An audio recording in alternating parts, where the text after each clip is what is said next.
welcome to Detroit Comics Party, episode 48. We are here today with Jon Drawdoer from Chicago, who is a great comic artist, and he's also, are you the king of cake? What's the official title? I was a core organizer of cake in 2017. A core organizer, which is future speak for king.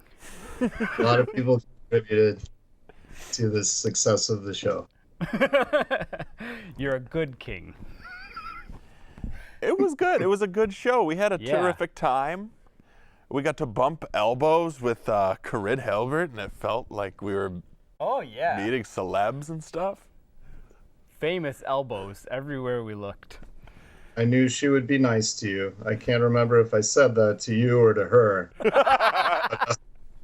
Because you both mentioned it to me that weekend as I was going down to Whole Foods to buy toilet paper again. The 97th time, so that someone could go shit in the back and make it to their panel. Would get mad at me.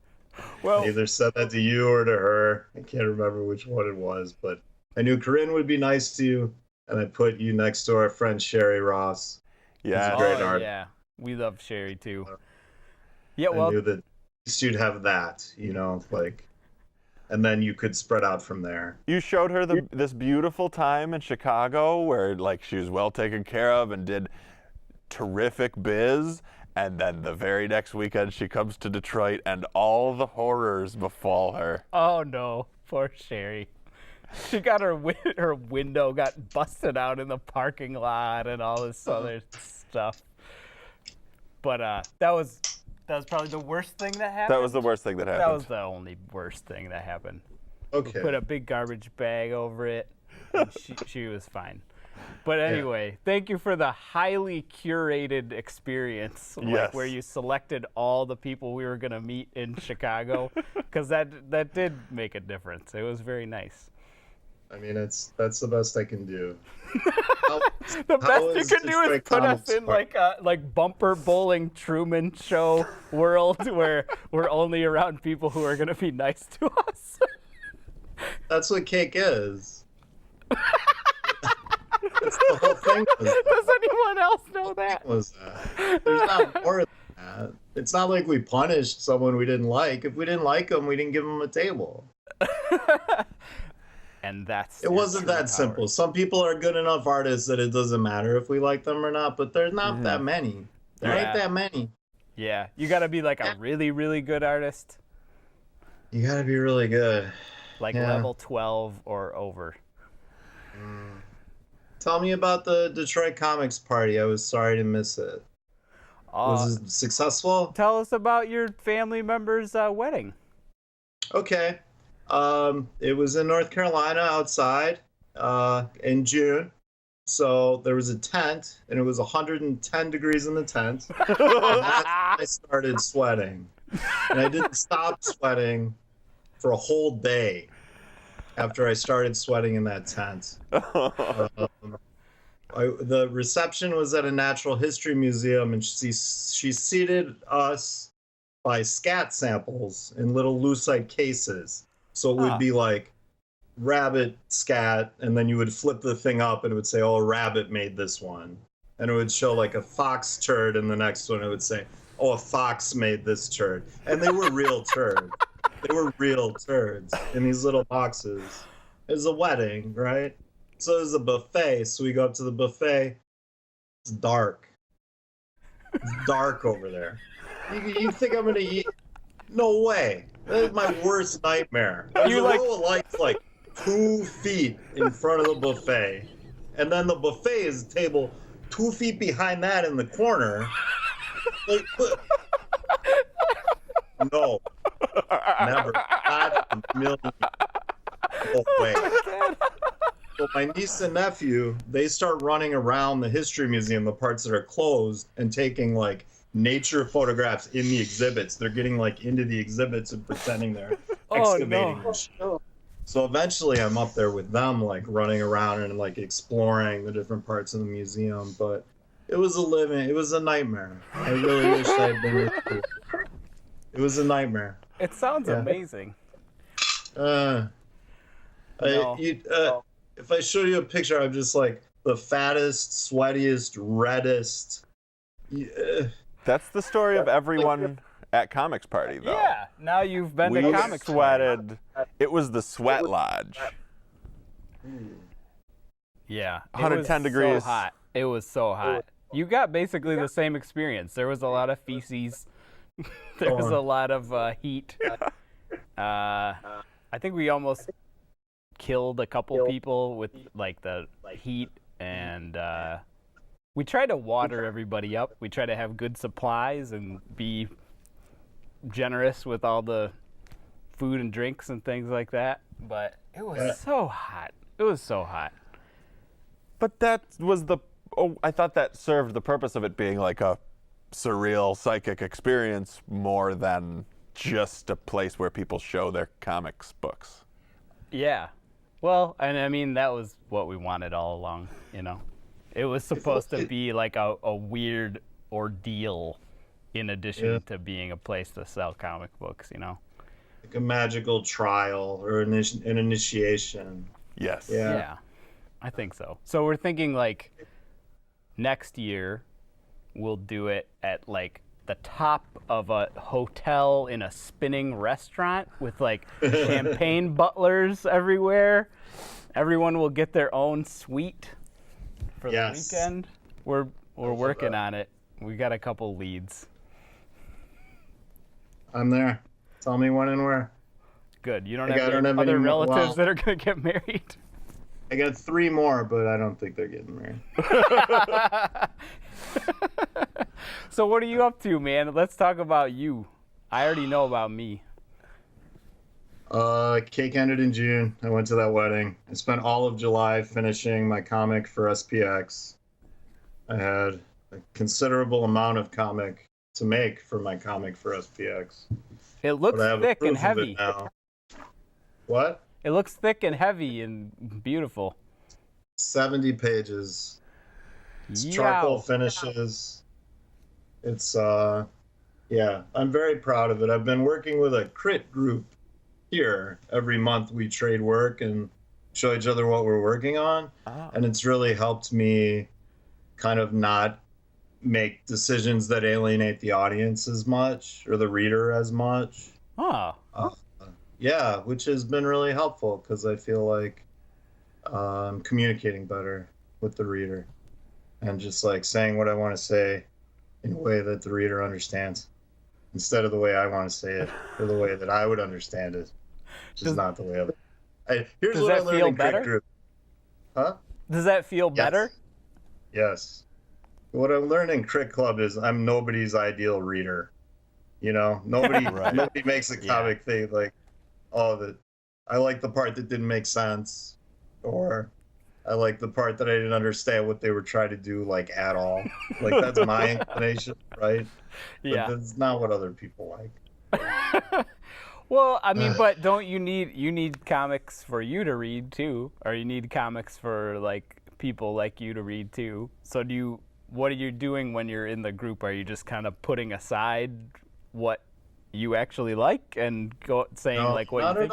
Not at all, because I like the people so much that even if they're doing work that is maybe fantasy or sci-fi or something that's very literal and very like, then they put on the spacesuit, and that's not a metaphor for anything. It's just a spacesuit, and then they went here, and it's just like, it's just over here. There's not like, this doesn't represent my mother. It's not anything else. Like, just like literal, like their shit, right? Like, I like the people so much, and I relate so strongly to how they're trying to make art, and have like gotten close to these people, you know? So it's never like, I don't look down my nose at all.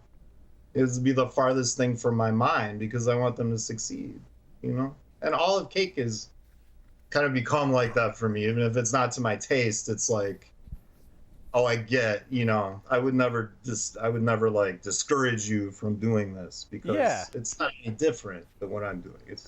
Yeah. Yeah. So Does that do you make plan to? Yeah, it does. Do you plan to keep working with cake, or are you gonna keep going? I have to file the tax return, and beyond that, I think so. But Okay. I definitely have to do the tax return, but I am kind of taking it step by step. I don't 'Cause it think you need to was- do it yet. Yeah, but I might forget. And it's like, I better get the budget like all. It's going to be a lot of steps, so I better at least like start the step of it. Beyond that, probably. And our personnel will probably change a little bit next year, but I'd like to be involved still. Cool. So I'm obviously I love your comics and we love you. Can you tell people what Love your you too, comics? Kevin. Love you, Thanks, Mike. thanks, John. Can you tell people a little bit about what your comics are about? Because we've looked at a lot of comics in life, and I haven't seen any that are quite like yours, and I like them. And I think maybe it would be a good idea if there were more comics like yours. Thank you. I try to adapt experiences of life with a strong meditation practice and a strong like focus on mindfulness and that, and mix that with magical ritual and strange things that happen, or things that happen that I think are unique to my experience, or that. And I've tried to present them in a very abstract way, or tried to draw feelings or like very ambiguous kind of things. Mm-hmm. Yeah. And the new one, the art is more literal, but it still has all that chicken fat that I like to draw, the mazes and the texture. And I did finishes in charcoal, which I was really happy to work with, and I really got something different out of it than I was getting with digital inks or with pencils. So that's been exciting. I try to write about, queer experience, and I try to really, if you understand at all what it's like to be me at the end of the thing, or you're like, oh, this kind of helped me, like that's what I see as the purpose, is just like, maybe this can help you if you're in a state of despair or a state of suffering, which if you're at a zine fair, Probably are. chances are good, or some of these comics shows.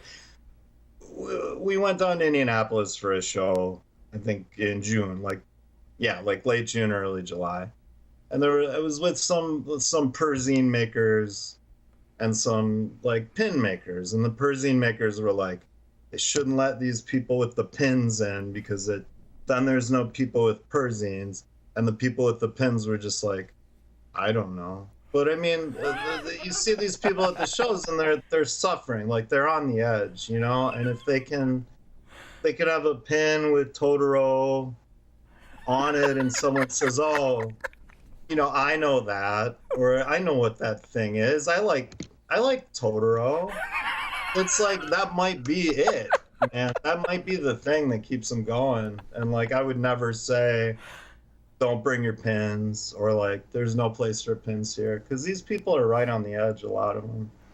And it's funny, but I mean it seriously too. Like, No, it's true. yeah, it's mental health. The focus on mental health and like DIY mental health in this is like more important than ever, as mental health services continue to be defunded, and as our healthcare system continues to be in free fall and total default, and those prices go up and up and up, and nobody's, the insurance companies aren't making any money, the doctors, and nobody's benefiting from it. It's just like horrible. So if I can save somebody a copay for their group, great. That's inspiring, and also like the most terrifying thing I've ever heard, because that's like a whole additional load of responsibility to take care of everybody's mind health. Wow. It's like, Yeah. I don't know. It's hard enough to run a comic show, much less, a very large group home. Yeah. Yeah. True. Yes. You get it, though. You know what I'm talking about. Yeah, I do. Yeah. I do. I don't know. I think that came through in Cake, though. That attention to those kind of details and comfort and stuff like that. Yeah. It was a good experience. Good. Okay. You felt comfortable? You felt included? Yeah, when we could go to the bathroom. Yeah. Yeah, it was an issue. Yeah. I don't think that had anything to do with you guys, though. There was like a water tower or something. It's a LEED certified building, which means a third party called LEEDs has come in to certify the building's like water footprint as being ecologically sound and ecologically beneficial. So to do that, they collect rainwater and they recirculate water to flush the toilets and various other things. And when I emailed them in, March and then in April and May, they said, well, we think it's going to be better this year. And then it was much, much worse. But, and even like our secret backup toilets were not an option this time. Yeah, those sinks were full. Yeah. No, I mean the other one. Yeah, no, don't go in this. I would never. But I mean, I think we're one of the biggest events that they get. And when I'm like, oh, I'm sorry, we're being messy, or, they're like, well, what's actually messy is the lube wrestling weekend that we have here in the gym, where I end up like scraping lube on the gym floor for 3 days. You nerds are fine. But it is such a great place. The bathroom thing is terrible, but I didn't mean to focus in on that. I just thought it was funny. I mean, compared to like the stuff that we had going on, that's like very superficial. Like we got into our place and it was the night before. It's me, you, and Julia. Yeah. And the room where we're supposed to have a comic show is full of stuff. There's wall-to-wall furniture, old broken furniture, big Rubbermaid containers full of black water and like old beer cans, and like this much dust on the floor. And it was like, oh, maybe we'll be able to get somebody in here to like move some of this stuff around. Oh dear. But also like, well, you guys could just do this in the lobby, right? Like not the room. No, like man. Not the actual thing. No. Wow. It all worked out because we started our own contracting company that cleans up giant ballrooms.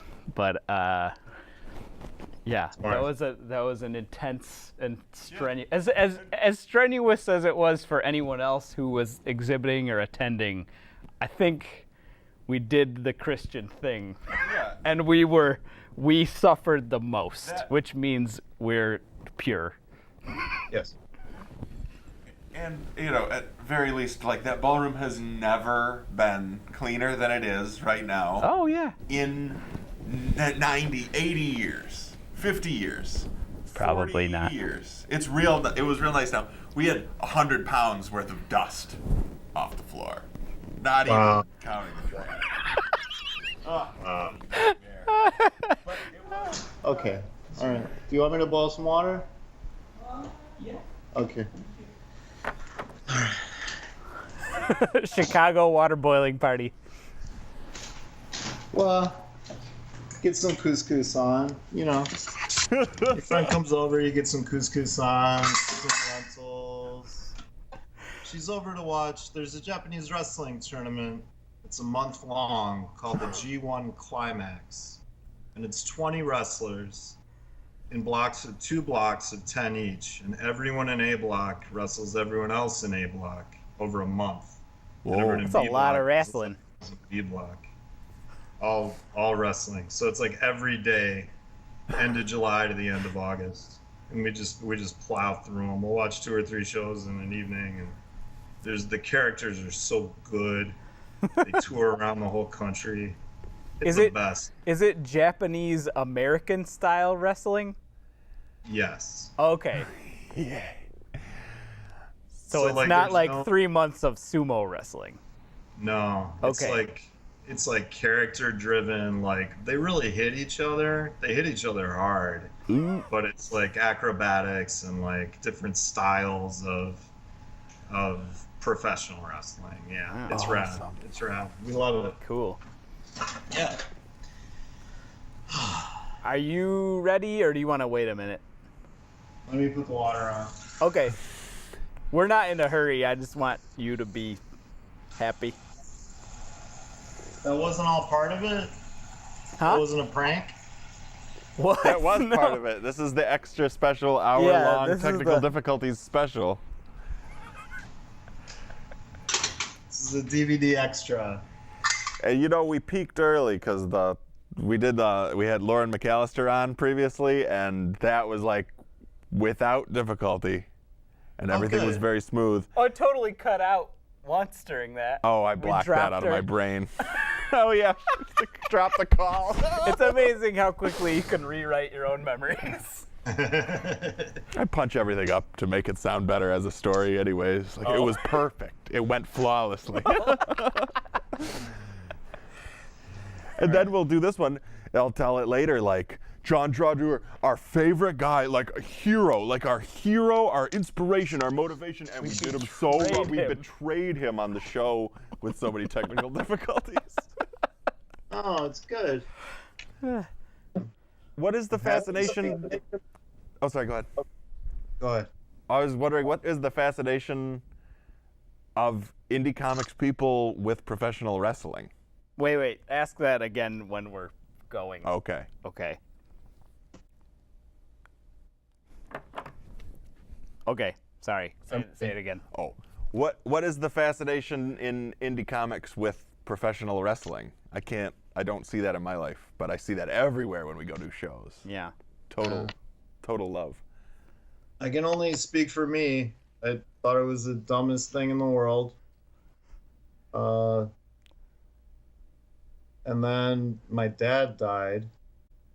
And then I started watching it at night, and I wasn't sure why at first. But then I'd realize if I'd watch it, like, he hated it so much. Like, when I was a kid, I'd be sitting in front of the TV watching it, and he'd be in his chair, like, trying so hard to ignore it behind a newspaper that his presence was just, like, overwhelming. I mean, he was just like, there was no room for anything else in the world except him, like, trying to ignore this thing. And to me, this seemed like, number one, like, a great observation about human nature. And like, why did he have to ignore it that much? Like, it's okay, it's stupid. So what? Like, but then also just like, he was there. Like, I would watch it and I would still feel the same feeling, of his presence. And this was very comforting.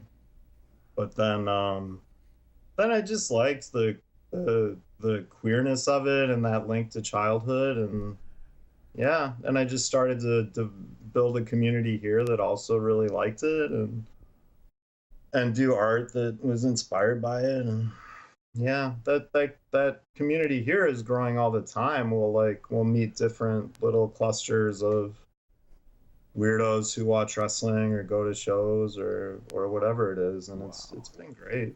Yeah. Well, there've been some hiccups, but it's been mostly great.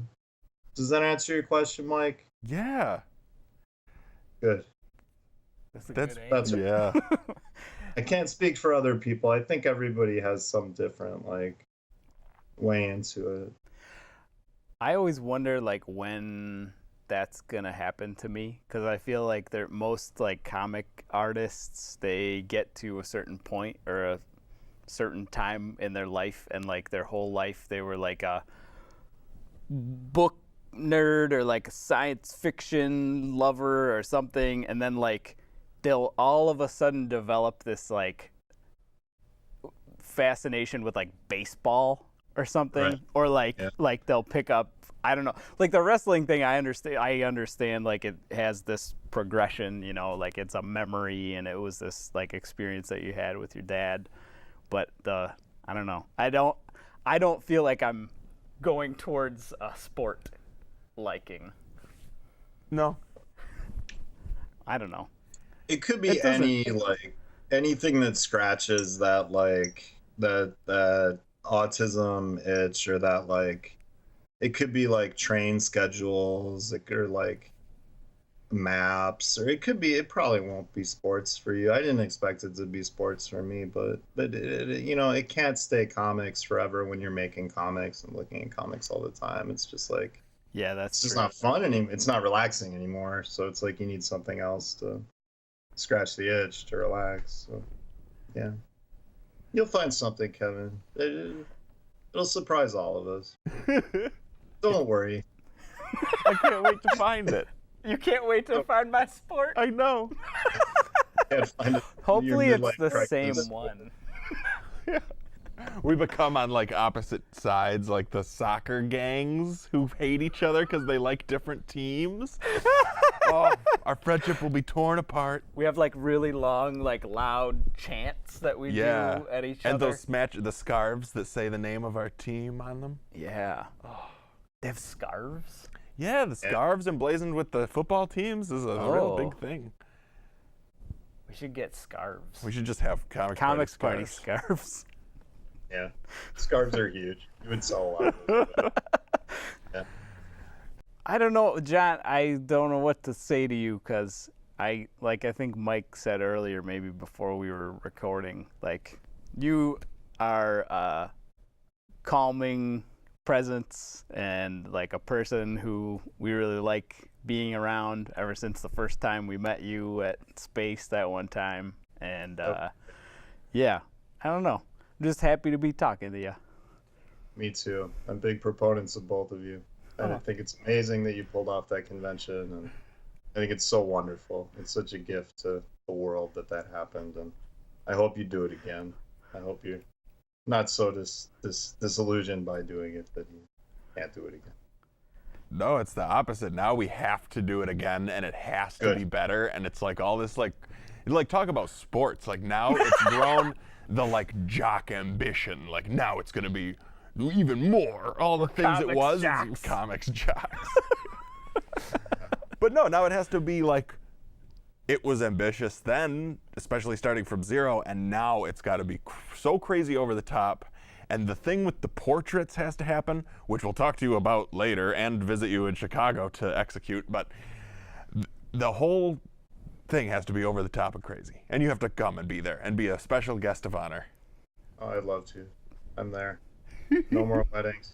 June. Block off June. Yes. Good. Yeah. Yeah, so I guess it's like instead of coming to like a sport as like a balance to our life, we turned comics into a sport. I hope so. Yeah. Yeah, competing against yourselves seems okay, right? Like you're competing against yourselves last year. Mm-hmm.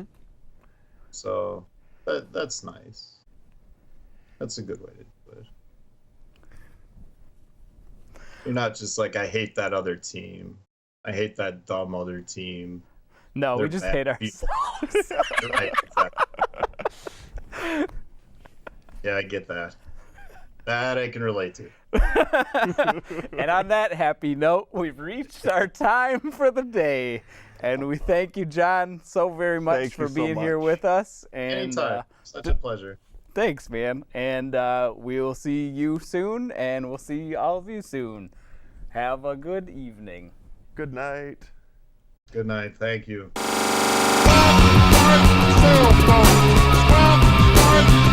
phone.